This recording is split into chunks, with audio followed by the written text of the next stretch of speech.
Bonjour tout le monde. Aujourd'hui, dans cette vidéo, on va parler d'une autre pathologie de l'hémostase qui touche la deuxième étape qui est la coagulation. Et on a principale pathologie qui est l'hémophilie.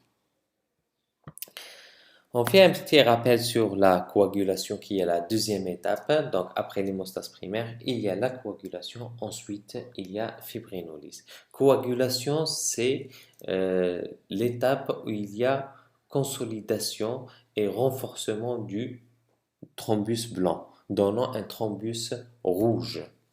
Ensuite, il y a fibrinolyse. Donc, dans cette étape, on a vu qu'il y a un concept classique et nouveau concept, mais on va rester sur le concept classique. Donc on a deux voies, donc la voie exogène et endogène, et il y a la voie commune. Donc tout ce qui est en bleu, c'est la voie exogène, tout ce qui est en rouge, c'est la voie endogène et en vert, c'est la voie commune. Donc, dans la voie exogène, principal intervenant, c'est le facteur 7. Dans la coagulation, il y a des intervenants qui sont les facteurs de la coagulation. Donc, dans la voie exogène, on a le facteur 7 qui est activé par le facteur tessulaire. Et dans la voie endogène, on a le facteur 12 qui va être activé par collagène, le KHPM, la précalécréine. Donc, ils vont activer le 12, donnant le 12 activé. Le 12 activé, surface kinine de haut poids moléculaire, donc ils vont activer le 11. Le 11 activé avec le calcium, il va activer le 9. Et avec donc le 9 activé, avec le 8 qui est un cofacteur, qui est activé par la thrombine. Donc voilà. Et avec le calcium, ce qu'on appelle le complexe ténase, 9 activé, phospholipides, facteur 8, et le calcium, c'est le complexe ténase. Ils vont activer le 10, comme le 7 avec le 20. Donc les deux voies, ils vont activer le 10. Il y a la courbe de Gauss, donc c'est le 7 qui va activer le 10 et à son tour, il va activer le 9. Donc, c'est des mécanismes qui sont intriqués. Pour simplifier les choses, il y a la voie exogène, voie endogène. Voie exogène va donner le 7 activé qui va activer le 10 et la voie endogène, elle va donner le complexe ténase qui est constitué de 9 activés, le 8 activé. Bien sûr, phospholipides et calcium sont toujours présents, donc c'est le complexe ténase qui va activer les 10. Donc les deux voies vont activer le 10. Le 10 activé avec le phospholipide et le deuxième cofacteur qui est le 5 activé avec le calcium, vont former le complexe prothrombinase. Le complexe prothrombinase qui va transformer le 2, donc prothrombine, en thrombine, donc activation du 2, donc en thrombine activée. La thrombine, elle va donc transformer le fibrinogène donc en monomère de fibrine, ensuite en polymère instable de fibrine et avec le 13 activé, il va former le polymère stable de fibrine qui va consolider et renforcer le thrombus blanc et former le thrombus rouge.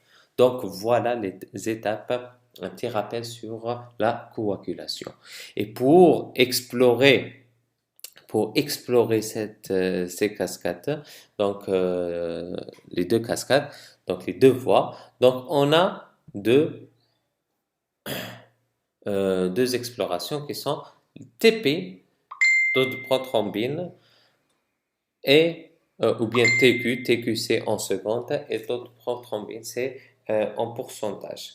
Donc, c'est par rapport à un témoin de plasma. Et le TCA, c'est le temps de céphalène-kaolin, ou bien le TC4, temps de céphalène-kaolin, ça dépend ce qu'on utilise comme réactif. Donc, le TP, c'est le temps de coagulation d'un plasma qui est recalcifié en présence de thromboplastie tissulaire. Donc, on ramène du plasma qui est dans un tube euh, donc citraté, un tube citraté qui inhibe le calcium. On va recalcifier pour ramener du calcium et on va donner de la thromboplastique tissulaire qui est l'activateur. On remplace le facteur tissulaire par la thromboplastine tissulaire. Donc c'est pour activer, déclencher la cascade, la voie exogène. Donc on donne du facteur tissulaire et du calcium. Donc voilà, qu'est-ce qu'il va donner? Donc c'est le temps de coagulation,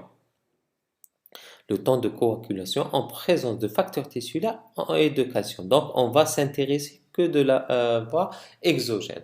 Donc qu'est-ce qu'il va explorer le TP? Il va donner, donc les résultats vont être pour le TP exprimé en pourcentage, TQ c'est exprimé en secondes. Le taux normal, il est entre 70 et 100%. Et pour le temps de Quick, il est exprimé en secondes. On a un témoin qui est normal et le patient ne doit pas être donc supérieur à 2 secondes. Ça dépasse 2 secondes et on aura une corrélation. Donc logiquement, le TP sera bas. Donc voilà pour le TP. Donc il va explorer la voie exogène et la voie qui vient après. Donc la voie également commune et la voie commune. Donc voilà, il explore donc la voie exogène qui est le principal acteur qui est le facteur 7 et la voie commune. Et le TCA, c'est le temps de coagulation d'un plasma recalcifié en présence d'un activateur. Ça dépend ce qu'on va utiliser comme activateur, comme céphaline ou un activateur kaolin, donc soit TCA. Donc voilà. Donc on utilise un activateur en présence de calcium et on va s'intéresser à la voie endogène. Donc elle va explorer TCA1. Ce qu'il faut retenir, la voie endogène, exogène. TP explore la voie exogène, TCA explore la voie exogène. Le temps normal du TP est entre 70 et 100%. Le TCA, c'est exprimé en secondes. Et les pathologies, quand on a toujours un témoin qui est normal. On a toujours un témoin qui est normal, par exemple, qui est à 32 secondes. Si notre patient dépasse, vous ne pouvez pas interpréter un TCA ou bien un temps de Quick.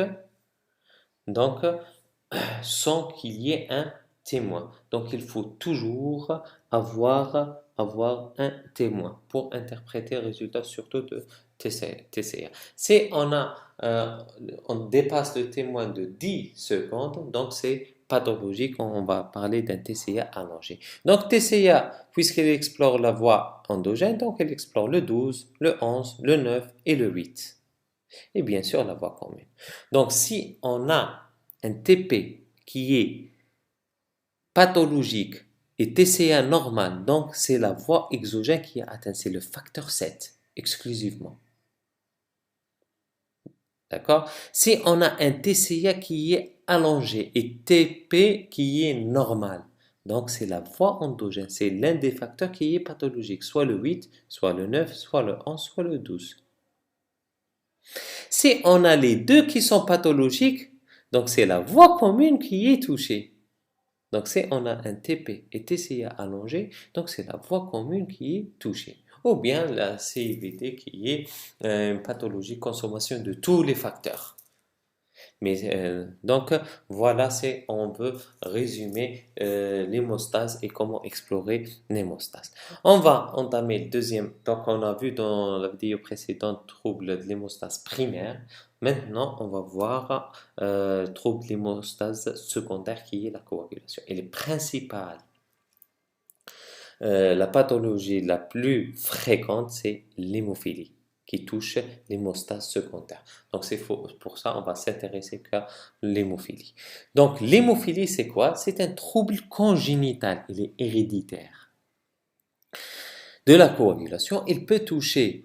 Donc quels sont les facteurs anti-hémophiliques? Il y a le facteur A, hémophilie A, l'anti-hémophilique A, qui est le facteur 8.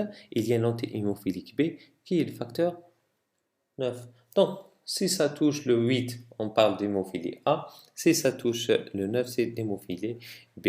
La fréquence, donc l'hémophilie A, elle est plus fréquente que l'hémophilie B, donc de 85% par rapport à 15%. Donc la sévérité, il y a 3 niveaux. Elle est sévère, modérée, mineure. On va voir le taux de chaque niveau de sévérité. Donc sur le plan physiopathologique, donc c'est une pathologie du complexe ténase. On a vu que c'est ça le complexe ténase, c'est la dernière étape de la voie endogène. Donc il y a formation de complexe ténase qui est formé du 9 activé, du 8 activé, calcium et phospholipide, bien sûr, qui sont toujours quasi constants. Présents. Donc, ça forme le complexe ténase, donc qui va activer le 10. Donc, l'hémophilie, si ça touche soit le 9, soit le 8. Le 8, c'est le plus fréquent. Donc, il y a un problème de ténase, donc il n'y aura pas d'activation de 10. Et la principale voie qui va activer le 10, c'est la voie endogène. Parce que le 7, la voie endogène va activer la voie commune en petite quantité. Elle va augmenter l'activation, amplifiée par l'activation de la voie endogène à son tour. Donc c'est pour ça qu'on parle. Il faut pas, on ne va pas rentrer trop dans le détail. Donc c'est un problème de complexe de ténase. Donc il n'y aura pas de formation d'activation de 10. Il n'y aura pas une amplification. Donc, le processus de la coagulation, donc le saignement commence. Il y a la première étape de l'hémostase primaire, c'est la vasoconstriction. Il y a formation du clou plaquettaire. Ensuite, clou plaquettaire fragile. Ensuite, il va être consolidé et renforcé par la coagulation, formant le thrombus blanc. Donc, voilà l'hémostase qui est normale. Mais quand il y a un problème d'hémostase secondaire, donc il y a formation du clou plaquettaire, mais qui reste fragile à lui seul. Dans les petits vaisseaux, on peut arrêter le saignement. Mais dans les vaisseaux qui sont de calibre plus ou moins important, donc il n'y aura pas le clou plaquettaire, lui seul ne suffit pas de colmater la brèche. Donc il y aura la formation, il y aura le saignement qui va persister. Donc, ce clou ne va pas permettre de former un clou solide. Donc, il y aura toujours un saignement, ce qu'on appelle l'hémophilie. Quelques données épidémiologiques, on a vu que l'hémophilie A elle est plus fréquente que l'hémophilie B. La fréquence, elle est de une naissance sur 10 000.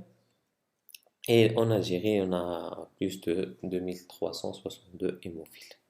Donc voilà, pour la transmission, ce qui est important, c'est un déficit donc, qui est héréditaire et c'est une mutation génétique liée au chromosome X, transmission gonosomique. Donc voilà, c'est lié à l'X.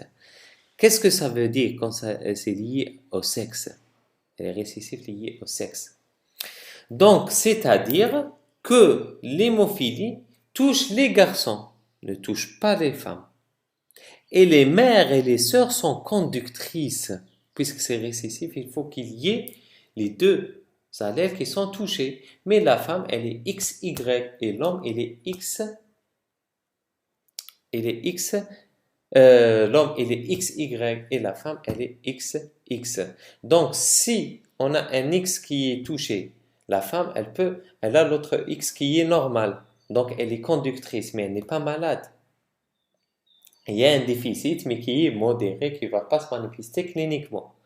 Et chez l'homme, donc il y a XY, il n'y a pas un autre X. Donc, il y aura un déficit et l'expression de la maladie. Donc, le mode gonosomique, on aura des garçons qui sont touchés et malades, les mères et les sœurs sont conductrices. On a des mutations spontanées. qui sont possibles. C'est pour ça qu'on peut ne pas avoir des antécédents d'hémophilie. Donc, dans notre interrogatoire, généralement, on a des antécédents dans 70%. Le patient, quand il se présente pour trouble d'hémostase, on suspecte hémophilie. Généralement, dans 70%, on retrouve des antécédents dans la famille d'hémophilie. Donc, et 30%, c'est des mutations de nouveau apparues chez la mère ou l'enfant. Donc, voilà, on schématise, c'est la femme, on a un père qui est hémophile. On a un père qui est hémophile. Donc, il va donner naissance à des filles qui sont conductrices. Donc, voilà, il va pas donner d'hémophile. Il ne va pas donner de garçon hémophile. Parce que le père, il donne le Y. Et la femme qui va donner le X. La mère, si elle n'est pas conductrice, donc si on n'a pas une mère conductrice, on n'aura pas d'enfants qui sont hémophiles. Mais si on a un père qui est hémophile, il donnera naissance à des filles qui sont conductrices. Avec une mère qui est conductrice, donc on a la probabilité d'avoir 25% d'hémophiles, probabilité de 25% d'enfants, un garçon sain, 25% de filles conductrices et 25% de filles non conductrices. Donc ça, c'est le mode de transmission de l'hémophilie. Pour le diagnostic de l'hémophilie.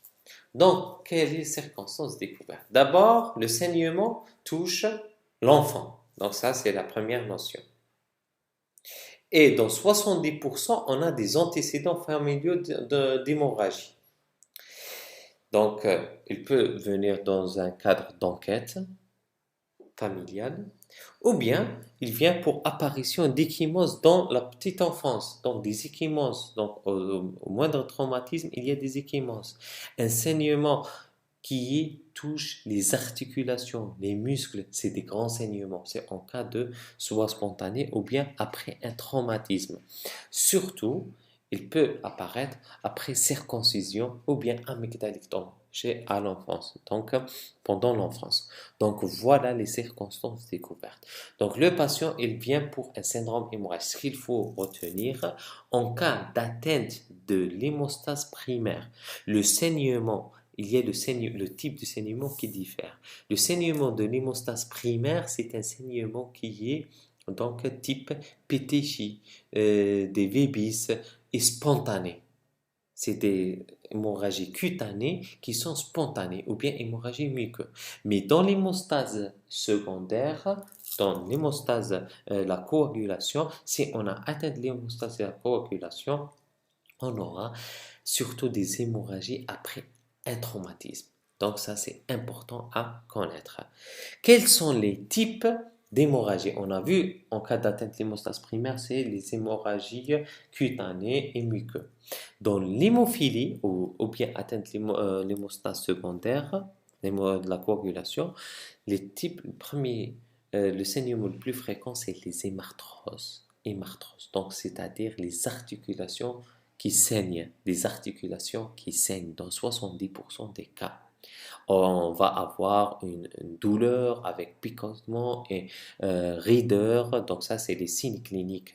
Un épanchement de sang dans l'articulation. Donc on aura douleur, picotement et raideur. Un gonflement palpable avec des signes locaux donc une chaleur et un gonflement.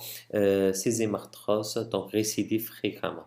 Donc les articulations les plus touchées, c'est la cheville, le genou et le coude. Ça, c'est les articulations les plus touchées. Si on a généralement les hémophiles, ils font par exemple, premier épisode d'hémarthrose, c'est au niveau de la cheville. Si il refait notre hémarthrose sur la cheville droite, on appelle ça articulation cible. Donc cette articulation, elle a fait beaucoup d'hémarthrose sur cette articulation, ce qu'on appelle l'articulation cible. L'articulation cible, c'est des hémarthroses récidivant au niveau de la même articulation. Les grosses articulations sont atteintes et les plus fréquentes par ordre de fréquence. Donc, on a la cheville, genou, coude et genou. Donc, ça, c'est les plus genou, coude et poignet, cheville, c'est les plus fréquentes, plus ou moins hanches et les épaules. Les sièges, on a le deuxième type de saignement qui est les hématomes. Les hématomes. Donc, hématome, c'est un saignement donc, donc saignement c'est pas l'échymose de petit diamètre, on va voir un placard avec collection de sang. Donc, voilà, c'est quoi l'hématome. Donc, les hématomes, il y a des hématomes qui peuvent mettre en jeu le pronostic fonctionnel. Il y a d'autres qui mettent en jeu le pronostic vital. Si on a un hématome au niveau du crâne, donc c'est le pronostic vital qui est mis en jeu. Au niveau du cou, donc les risques d'asphyxie, plancher de la langue et orbitaire, donc ça c'est les hématomes qui mettent en jeu le pronostic vital. Il y a d'autres saignements qui mettent en jeu le pronostic fonctionnel comme le psoas iliaque, psoas iliaque qui peuvent mimer donc un abdomen chirurgical ou bien donc ces douleurs, la loge postérieure postéro-supérieure et loge postérieure profonde de la jambe. Donc, elle va entraver la mobilité du patient. Les muscles fléchisseurs de l'avant-bras, donc on aura une raideur. Donc voilà, l'articulation, c'est surtout le pronostic fonctionnel qui est mis en jeu. Et les hématomes, il y a qui mettent en jeu le pronostic fonctionnel, donc l'immobilité, elle va confiner le patient au lit, etc. Mais il y a d'autres qui peuvent mettre en jeu le pronostic vital. Les hémorragies majeures, c'est intracrânien et digestif, 5 à 10%. Donc ça, c'est principal manifestations hémorragiques chez l'hémophile, c'est les hémarthroses et les hématomes. Donc voilà, hémarthrose qui est chronique, ça c'est l'hématome. Radiologiquement, donc on donne les mensurations de l'hématome. Donc toutes les articulations, surtout les grosses articulations qui peuvent être touchées. Donc voilà les manifestations cliniques de l'hémophilie. Donc on a vu l'interrogatoire, les circonstances découvertes. Et on a vu les manifestations cliniques. Donc, pour confirmer le diagnostic, donc l'hémostase primaire, elle n'est pas touchée. Donc, taux de plaquette est normal. Si on fait un temps de saignement, il est normal. Donc, tout est normal. On va explorer l'hémostase secondaire, la coagulation. Les deux paramètres qui peuvent explorer la coagulation, c'est le TP qui vont orienter. C'est des paramètres d'orientation. C'est le bilan d'hémostase. TP et TCA. Donc, voilà. Le TP, il explore la voie endogène exogène, donc il sera normal. Donc on aura un taux de céphaline activé.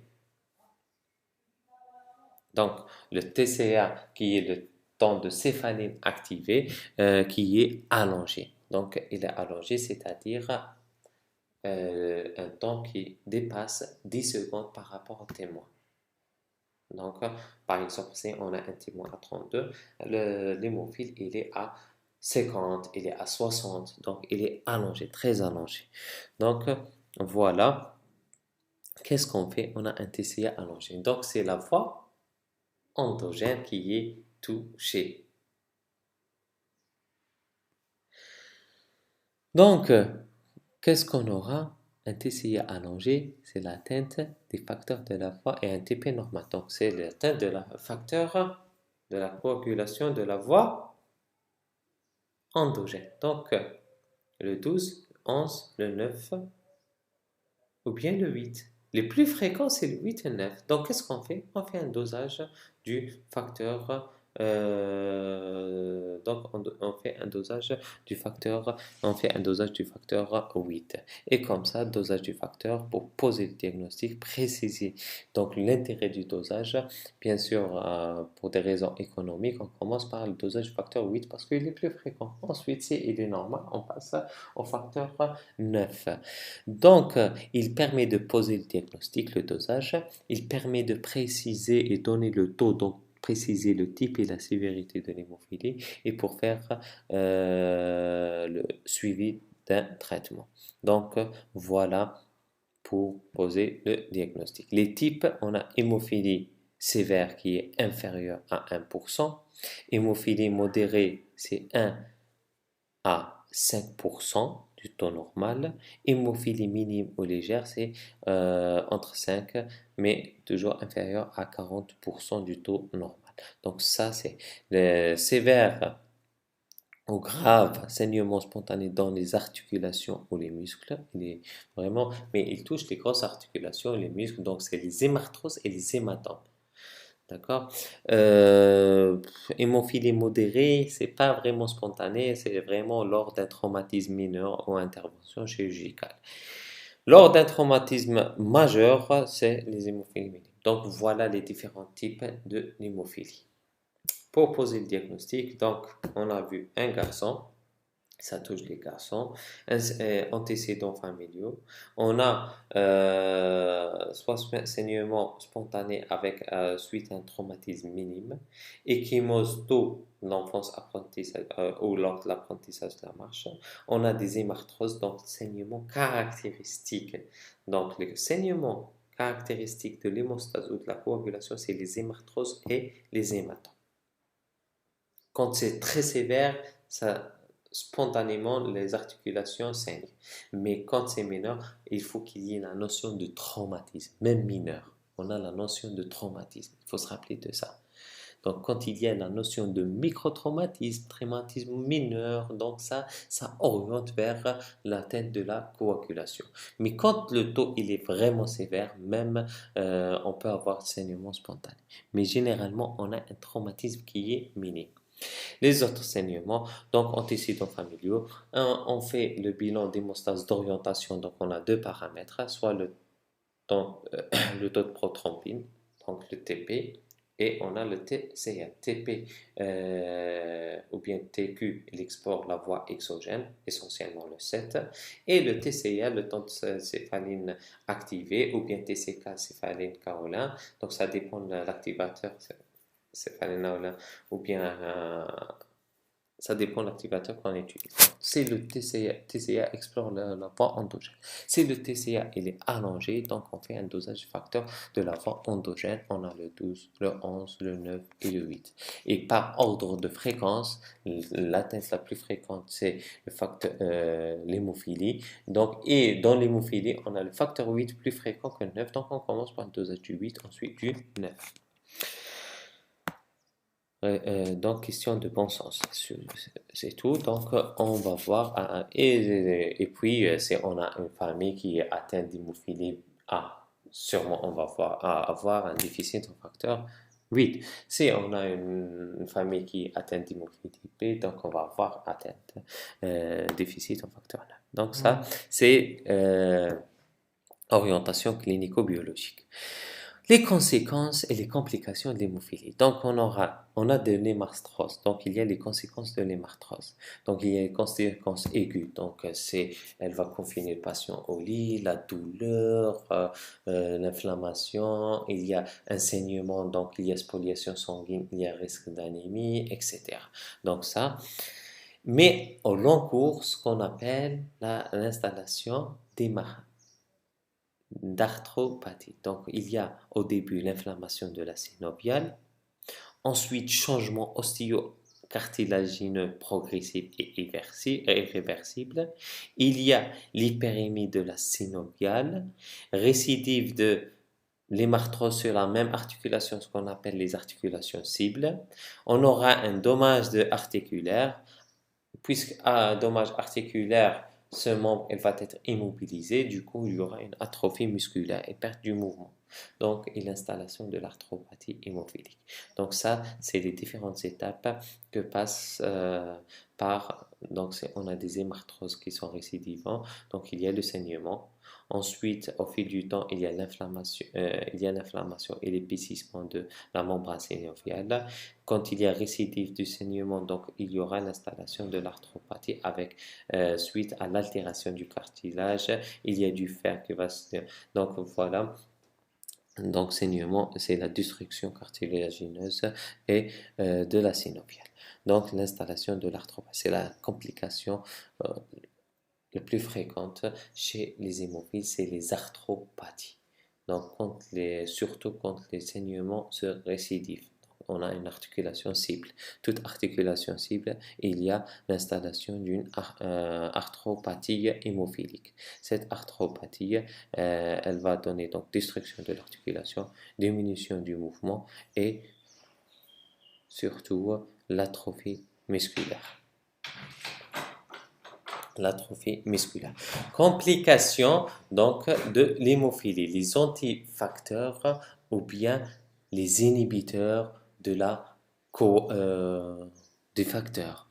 Donc quand on donne, on supplémente, surtout par les facteurs plasmatiques ou bien par des transfusions de PFC. Donc il y a développement de ce qu'on appelle des inhibiteurs, des antifacteurs hémophilique. Donc, c'est des auto-anticorps. Le corps, tellement il reçoit de facteurs, il va s'immuniser contre ces facteurs. Donc, il y a développement ce qu'on appelle des anticorps dirigés contre ces facteurs, qui neutralisent les facteurs de la coagulation. Quand est-ce qu'on suspecte? Donc, ça, c'est parmi les complications. Donc, la première complication due au saignement. Donc, c'est les hémarthroses, ensuite les hémopathies, surtout dans les articulations cibles. Deuxième complication, c'est l'apparition des inhibiteurs. Donc, quand est-ce qu'on suspecte qu'il y a développement des inhibiteurs? Quand il n'y a pas, on donne, donc cliniquement, il a un saignement, on donne le facteur qu'il a l'habitude de recevoir, il ne répond pas, il y a toujours le saignement. Donc, on suspecte qu'il y a un anticorps qui neutralise ce facteur. Quand la récupération et la demi-vie du facteur injecté diminue considérablement. Donc, on va parler d'un inhibiteur. Et il y a deux types on va parler, donc quand on suspecte qu'il y a un anticoagulant, on va rechercher des anticorps. C'est par la méthode de Bethesda. Si on a un titre d'anticorps qui est inférieur à 5 unités de Bethesda, on va parler de faible répondeur. Donc le titre n'est pas trop important. D'accord? Donc on va parler de faible répondeur. Si on a un titre qui est supérieur à 5 ou égal à 5 unités de Bethesda, c'est les forts répondeurs. Pardon. Donc, si on a un titre qui est supérieur ou égal à 5 unités Bethesda, c'est les forts répondeurs. Et c'est la complication la plus grave chez les hémophiles.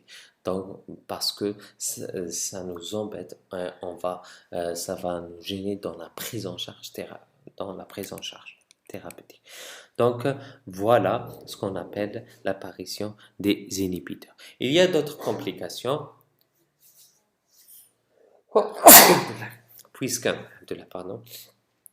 puisqu'on va transfuser parfois on transfuse du produit sanguin, donc on a le risque de transmission virale, VIH, les hépatites, etc.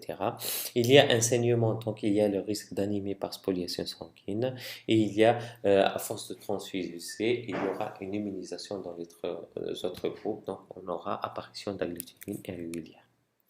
Donc, voilà les différentes complications de l'hémophilie. Le diagnostic différentiel. Donc, le diagnostic différentiel, on va faire la différence avec les autres troubles de l'hémostase qui touchent la voie exogène. Donc, on a un TCA qui est allongé avec un syndrome hémorragique. Le premier diagnostic différentiel, c'est la maladie de von Willebrand. On a vu dans le cours précédent, donc qui parle de l'hémostase primaire, que les intervenants, on a les plaquettes, on a le fibrinogène, on a la paroi vasculaire et on a le facteur de von Willebrand.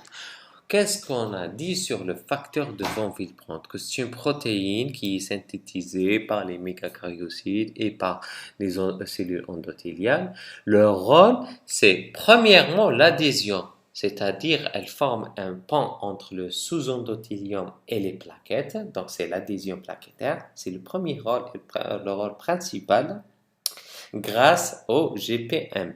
Donc voilà. Le deuxième rôle, il a un rôle protecteur du facteur 8. Il a et il protège le facteur 8 donc de la dégradation. Donc voilà, il est un protecteur du facteur 8.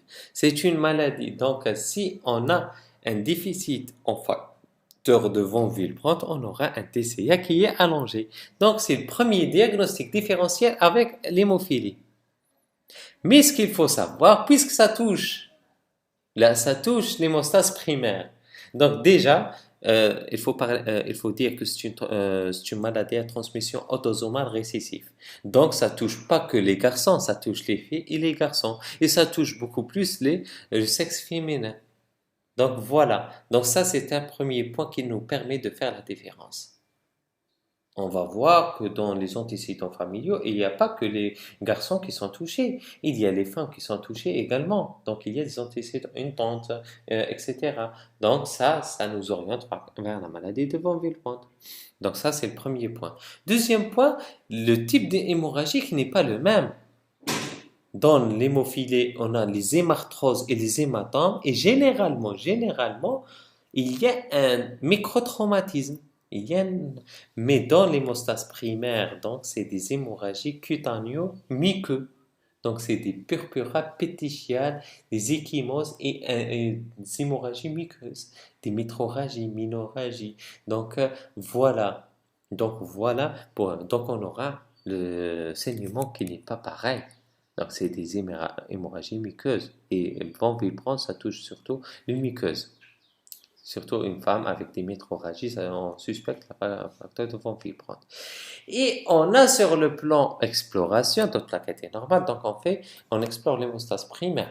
Donc qu'est-ce qu'on fait? Un temps de saignement. Le temps de saignement dans la maladie de von Willebrand, il est allongé.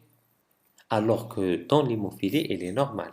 Et ici, allongé parce que le facteur de von Willebrand protège le facteur 8.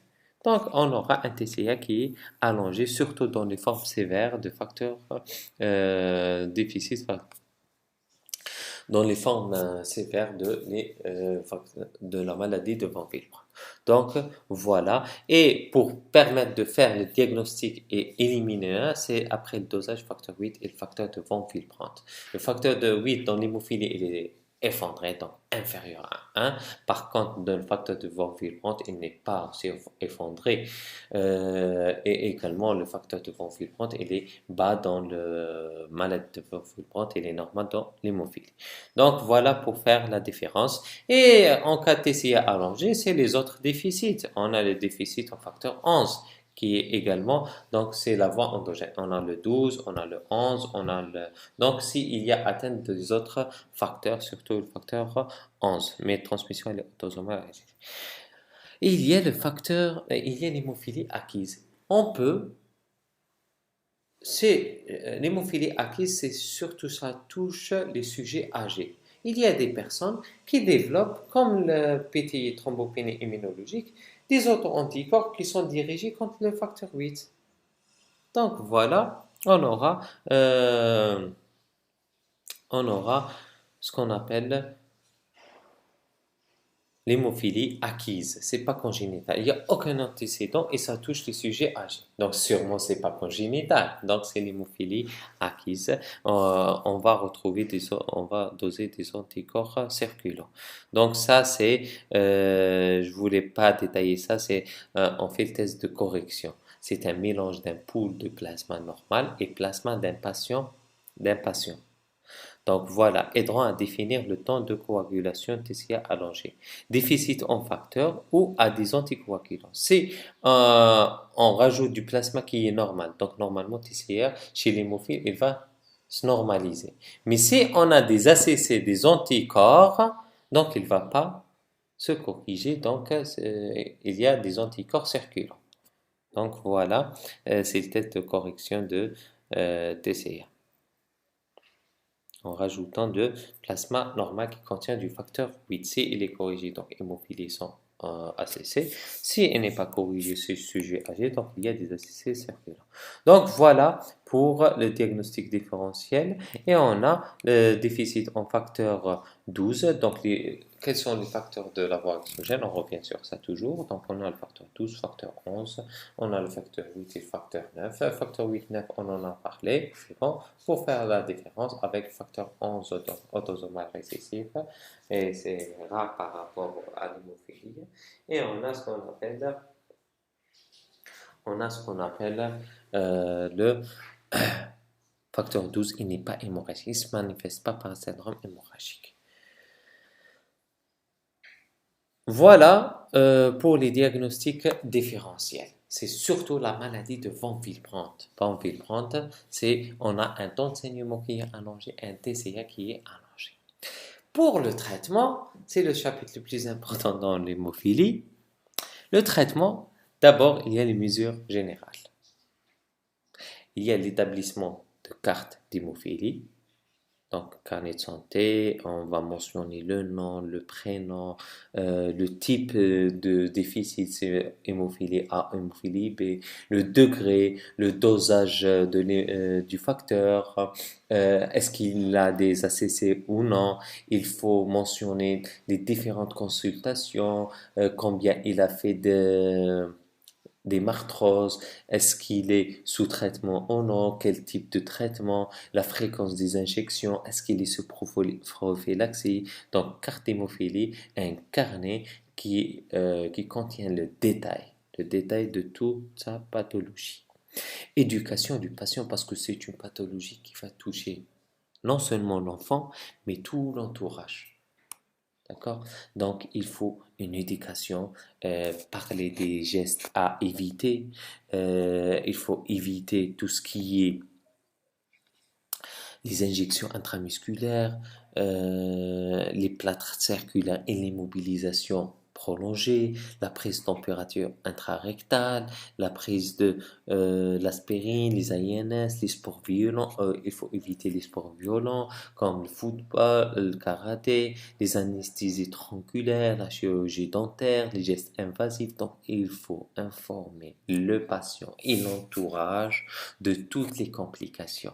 Il faut informer des détails de la pathologie. Il faut leur donner une liste exhaustive sur les gestes à éviter, en lui expliquant que c'est une pathologie qui est très hémorragique et qui peut mettre, et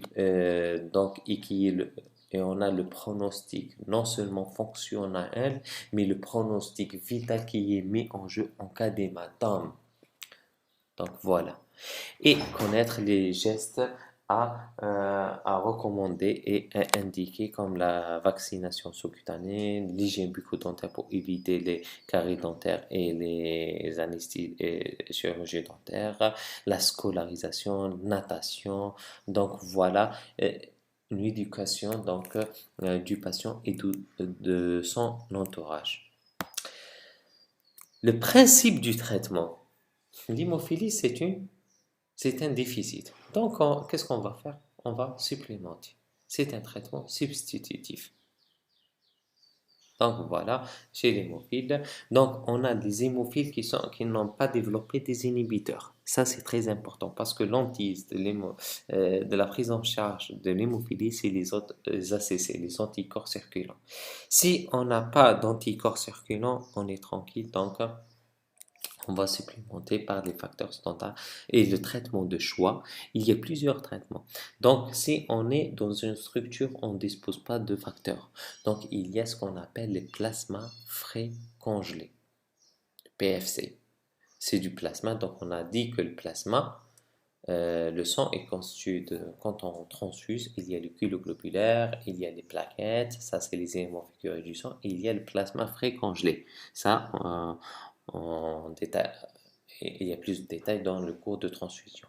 Il y a le plasma frais congelé qui contient les facteurs de coagulation. En cas le patient il vient en urgence, on n'a pas de facteur au niveau de notre structure. Donc on va transfuser par des plasmas frais congelés.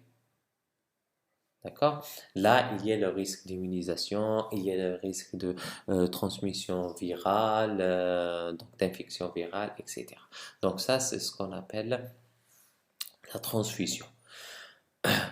Et on a la substitution par les facteurs. Et c'est le traitement de choix.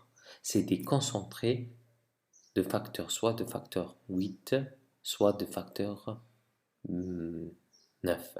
Et il y a les facteurs d'origine plasmatique et il y a des facteurs recombinants. Donc voilà les deux types de facteurs.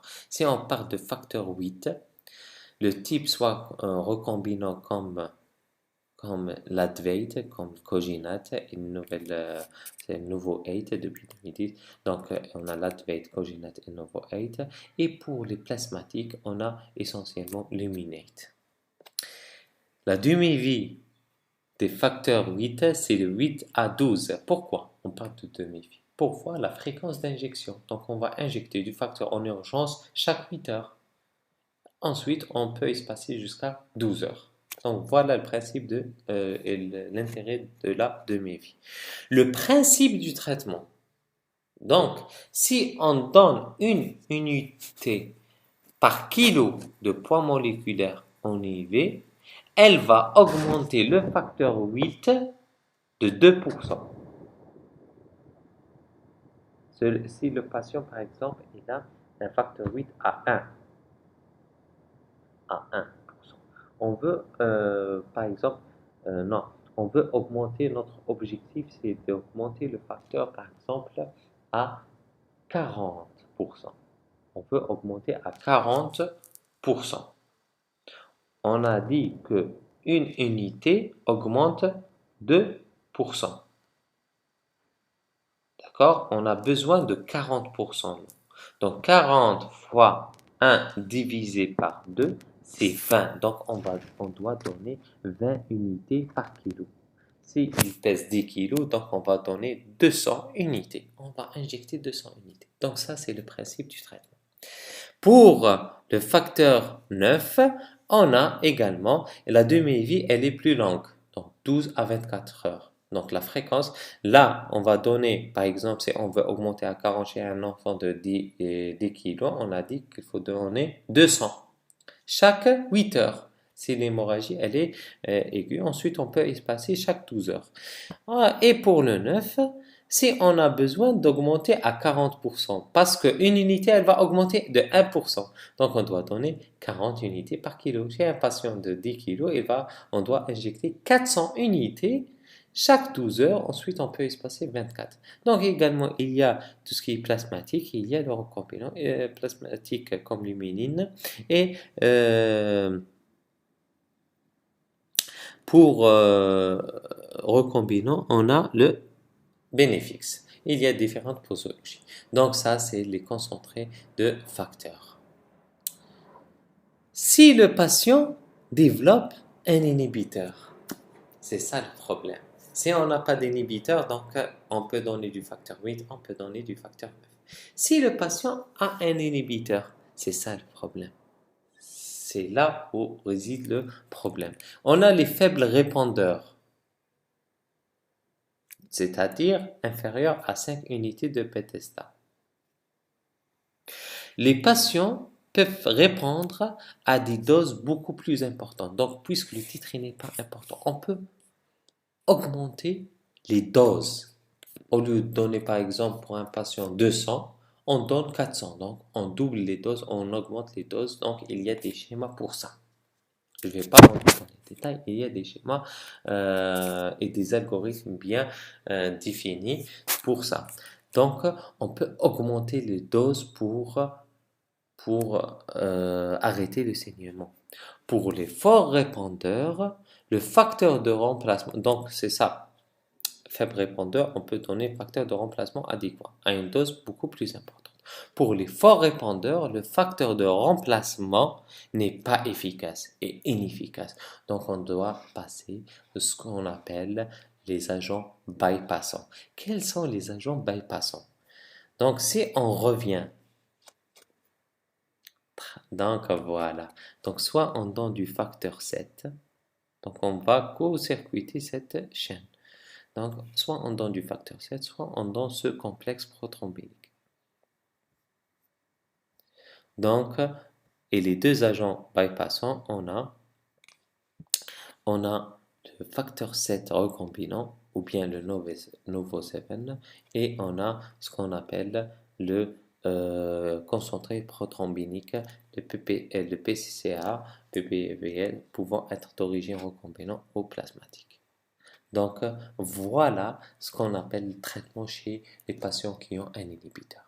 Il y a ce qu'on appelle l'induction de la tolérance immune, c'est-à-dire on va neutraliser les auto-anticorps, surtout chez faibles répondeurs, par des doses plus importantes afin de neutraliser et éradiquer les inhibiteurs. Donc, voilà. Donc, les agents, on revient en cas d'inhibiteur, c'est l'algorithme traitement suite développement d'inhibiteur. Donc, on a les répondeurs forts quand il est supérieur ou égal à 5 unités bêta et les faibles répondeurs, c'est 5 unités bêta. 5 unités bêta, donc faible répondeur, on va augmenter les doses. Donc, on va augmenter les doses. Et ça peut donner de bons résultats.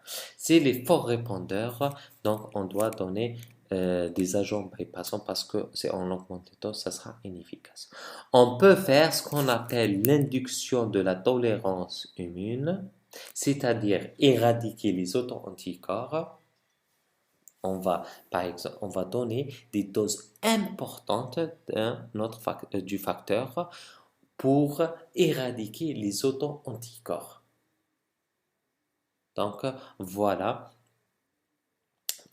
ce qu'on appelle l'induction de la tolérance immune. Mais généralement, les répondeurs forts, on passe directement aux agents bypassants. Les faibles répondeurs, on tente de faire des doses plus importantes. C'est ça ce qu'il faut se rappeler de ça. Et l'induction, c'est de donner des doses très importantes afin d'éradiquer les ACC. Donc, les agents bypassants, on a deux. Le facteur 7 pour court-circuiter, éviter la voie exogène. On va aller directement à la voie exogène, éviter la voie endogène. Donc, c'est le Novo 7. La dose, elle est de 90 microgrammes par kilo, 2 à 3 heures pour obtenir l'hémostase, puis espacer 4, 6, 8 ou 12 heures. Le traitement dépend de la sévérité de l'hémorragie et il faille pas. Donc, c'est ça le complexe prothrombinique, concentré de complexe prothrombinique. Donc, il contient le complexe prothrombinique. Donc, voilà le complexe prothrombinique. Donc, la posologie, elle est de 50 à 100 unités par kilo chaque 12 à 24 heures. Donc, voilà les différents traitements. Donc, on a vu on peut donner des transfusions, on peut donner, donc c'est ça le traitement substitué, ou bien des facteurs 8, s'il n'y a pas d'inhibiteur. S'il y a inhibiteur, soit faible, soit fort. Faible, on peut tenter des doses plus importantes. Les forts, il y a les agents, ce qu'on appelle les agents bypassants. Donc, on va éviter les facteurs 8 et les facteurs 9. On va donner des d'autres facteurs qui vont agir sur la coagulation. On a le Novo 7, il y a le complexe prothrombinique activé et essentiellement on a le FAIPA. Donc voilà, on peut résumer. En cas d'inhibiteur, c'est ça le problème. En cas de faible répondeur, donc on augmente les doses.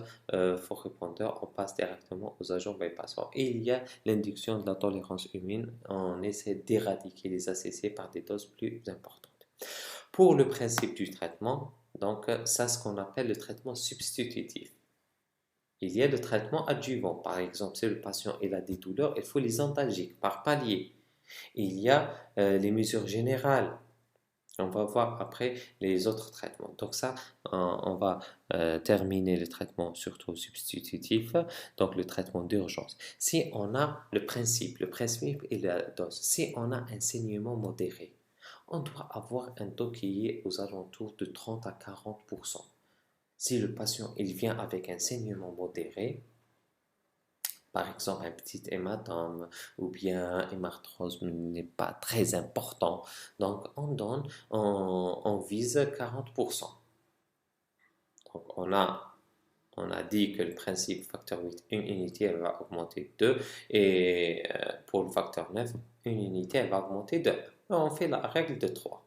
Si on a un saignement qui est sévère, donc hématome du psoas, ou bien qui est très douloureux, il est volumineux. Si on a par exemple une grosse articulation qui est touchée avec une arthrose genou qui est très augmenté, très douloureux, donc un saignement qui est très important, donc sévère, on vise un taux de facteur 8 de 50 jusqu'à 60%. Si on a un saignement qui met en jeu le pronostic vital, un saignement intracrânien, un traumatisme crânien, il faut viser jusqu'à 100%, 80 à 90%. Donc, voilà le principe du traitement. Si on a des hémarthroses, donc c'est 40 à 60%. La durée, c'est 1 à 2 jours, le plus longtemps, donc jusqu'à arrêt du saignement. Ensuite, on va espacer. Les hématomes, c'est 40 à 60%. Également, la durée de vie, elle est de 3 jours. Si on a muscle psoas, donc c'est un saignement ou iliaque, donc saignement qui est très important, donc qui peut mettre en jeu le pronostic vital et fonctionnel, donc 80 à 100%. Les hématomes, système nerveux central, donc 80 à 100%. Donc voilà, c'est pas donc en cas de préparation un geste qui est très hémorragique 80 à 60. Par exemple si on a un geste qui est minime, par exemple extraction dentaire, donc 50%, 40%, donc on n'augmente pas.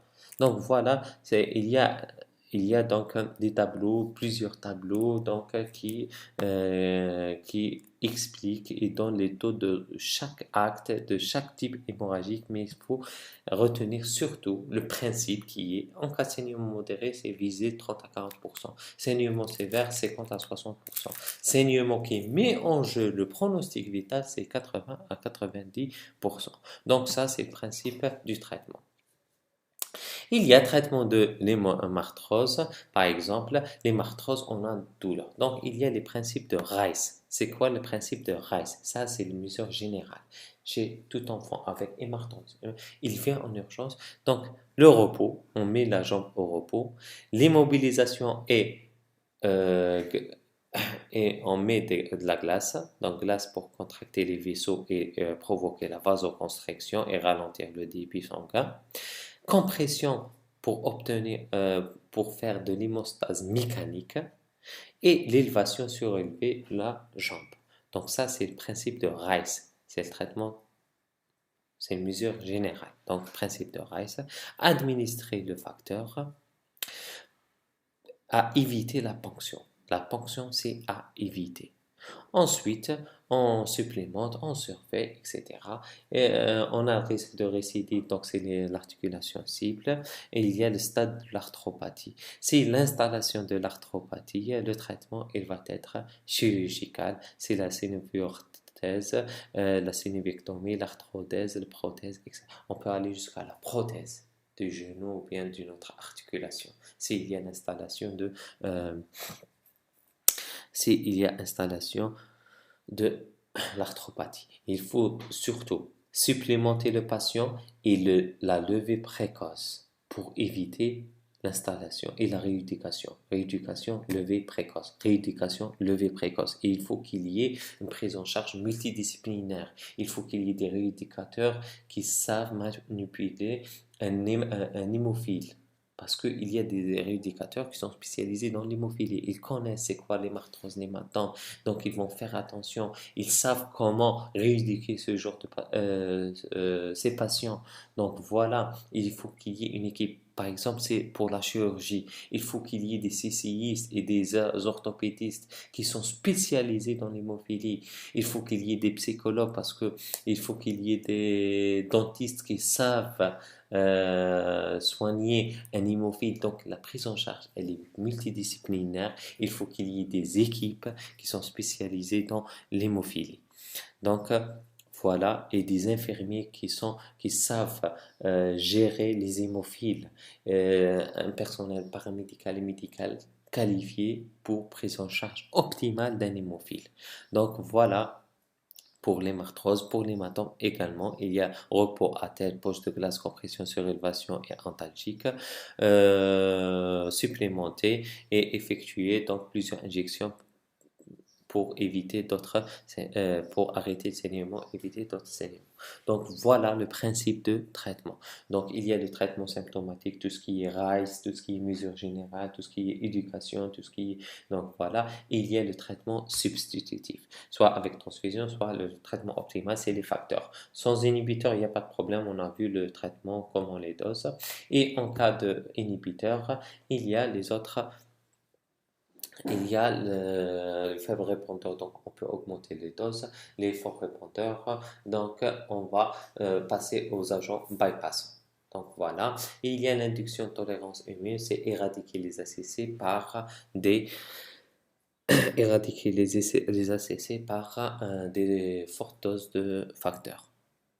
On essaie d'éradiquer les ACC, les anticorps circulants. Donc les anticorps antifacteurs. Donc voilà pour le traitement. Traitement de l'hématurée, c'est on doit, si le patient il vient pour hématurer, donc on ne doit commencer le traitement substitutif parce que si on donne le traitement substitutif, il y aura de formation de caillots. Il y aura un caillotage. Donc, création des caillots de sang. Donc, il faut débuter par hyperhydratation, des antibiotiques.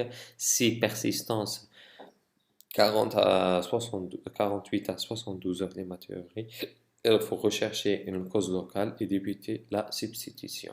Le taux il est entre 50% chez l'hémophilie A, 40% chez l'hémophilie B. Il y a d'autres, par exemple, on peut faire une circoncision. Il y a un schéma de substitution et la chirurgie, elle doit obéir à des étapes. Par exemple, le pansement, il faut toujours humidifier pour ne pas arracher le caillou et comme ça, on va provoquer un saignement. Donc, il faut substituer avant et après et poursuivre la substitution jusqu'à cicatrisation. Donc, ça, c'est pour la circoncision. Donc, tout ça, il y a le guide de l'hémophilie nationale donc, qui nous dit les différents protocoles dans chaque geste opératoire, donc il suffit qu'il faut qu'il y ait des structures qui sont spécialisées pour ça, substitution, mais en cas d'urgence, voilà ce qu'il faut faire. Il faut substituer les mesures générales, substituer un facteur si il est disponible. S'il ne répond pas, donc on suspecte les ACC et on a vu la conduite à tenir. Donc ça, c'est les points les plus importants. Et il y a ce qu'on appelle, ça c'est le traitement en cas d'urgence, il y a la prophylaxie.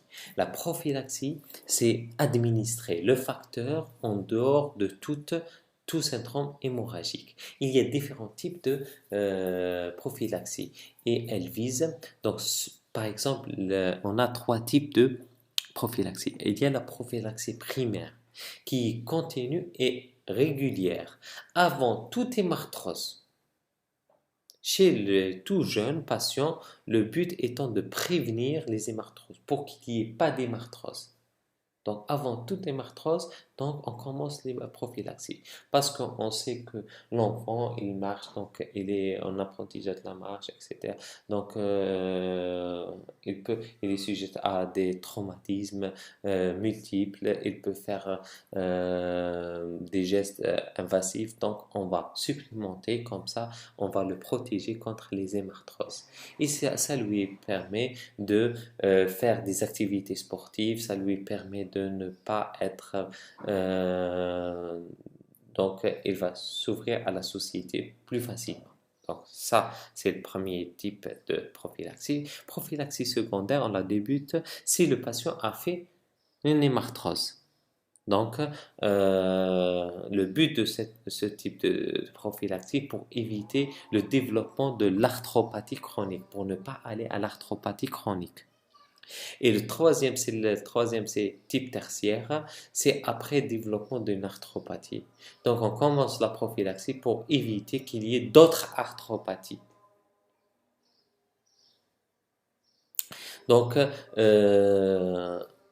donc on dit que la prophylaxie améliorer considérablement la qualité de vie des hémophiles. Il y a des schémas, donc schémas selon le protocole national qui sont fixés, donc combien on donne, la dose, l'intervalle, etc.